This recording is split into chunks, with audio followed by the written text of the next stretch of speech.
காசியில் ஒலிக்கும் தமிழ் ஹிந்தி பேசும் மாணவர்களுக்கு பேச்சு தமிழ் பயிற்சி அளிக்கும் நோக்கில் காசி தமிழ் சங்கமம் 4.0 நிகழ்ச்சி நடைபெற்று வருகிறது. காசி தமிழ் சங்கத்தின் நோக்கம்தான் என்ன?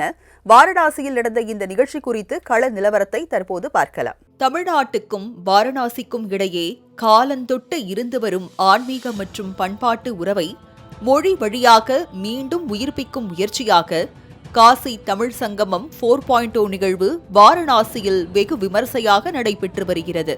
இந்த ஆண்டு ஹிந்தி பேசும் மாணவர்களுக்கு பேச்சு தமிழ் கற்றுத்தரும் புதிய முயற்சி நாடு முழுவதும் கவனம் பெற்றுள்ளது. தமிழ் மொழியை நேசிக்கும் அனைவருக்கும் மையமாக விளங்கும் இந்த சங்கமம் தமிழை கற்போம், தமிழை புரிந்து கொள்வோம் என்ற கருப்பொருளை மையமாக கொண்டு அமைந்துள்ளது.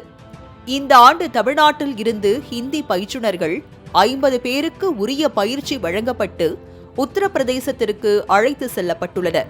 இந்த ஆசிரியர்கள் வாரணாசி மற்றும் சுற்றுவட்டாரங்களில் உள்ள 50 பள்ளிகளில் சுமார் 1500 ஹிந்தி பேசும் மாணவ மாணவியர்களுக்கு பேச்சு தமிழை எளிமையான முறையில் கற்றுத்தருகின்றனர்.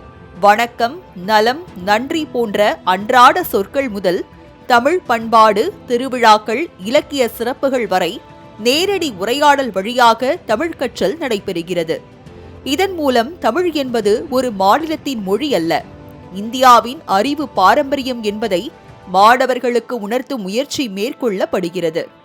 அந்த ஒரு புது மொழி, அந்த ப்ரொனவுன்சியேஷன்ல இருந்து எல்லாமே ரொம்ப டிஃப்ரென்ஸா இருக்குல்ல, அதுல அவங்க ரொம்ப எக்ஸைட்டடா இருக்காங்க. அதனால அவங்களுக்கு இதுவரையும் எல்லா மாணவர்களுமே ரொம்ப ஆக்டிவாவே இருக்காங்க. ஃபர்ஸ்ட் நாங்க பசங்களுக்கு லெட்டர் சொல்லி கொடுப்போம். லெட்டர் சொல்லி அவங்களுக்கு அந்த லெட்டர்ஸோட அவங்க ஃபெமிலியர் ஆக வைப்போம். அதுக்கு தேவையான டெக்ஸ்ட் புக்ஸ், படிக்கிறதுக்கான டெக்ஸ்ட் புக்ஸ் எல்லாம் கொடுப்போம். அதுக்கப்புறம் பேசிக் நார்மலி நம்ம யூஸ் பண்ற சென்டென்சஸ் இருக்கும்ல, உங்க பேர் என்ன, நீங்க எங்க இருந்து வரீங்க, நாளைக்கு அவங்க சவுத்துக்கு போனா தமிழகத்துக்கு வந்தா அவங்களுக்கு அந்த லாங்குவேஜ் பேரியரை ஒரு அளவு வரையும் அவாய்ட் பண்றதுக்கு இந்த மாதிரி பேசிக் சென்டென்ஸ் சொல்லி கொடுக்குறோம். காசியும் தமிழும் புதிதல்ல.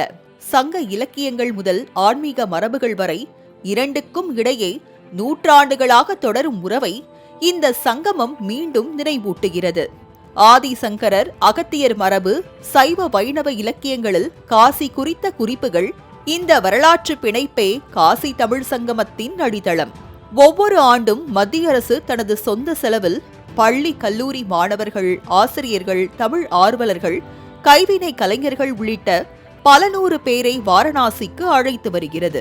காசி விஸ்வநாதர் கோயில், சார்நாத் உள்ளிட்ட பழமையான இடங்களை பார்வையிடவும் அவர்களுக்கு வாய்ப்பு வழங்கப்படுகிறது.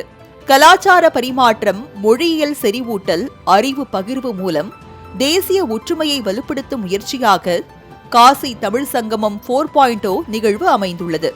தமிழ் இன்று தமிழக எல்லைகளை தாண்டி காசி பள்ளி வகுப்பறைகளிலும் ஒலிக்கத் தொடங்கியுள்ளது. மாலை முரசு செய்திகளுக்காக வாரணாசியில் இருந்து யுவராஜ் மற்றும் நந்தினி.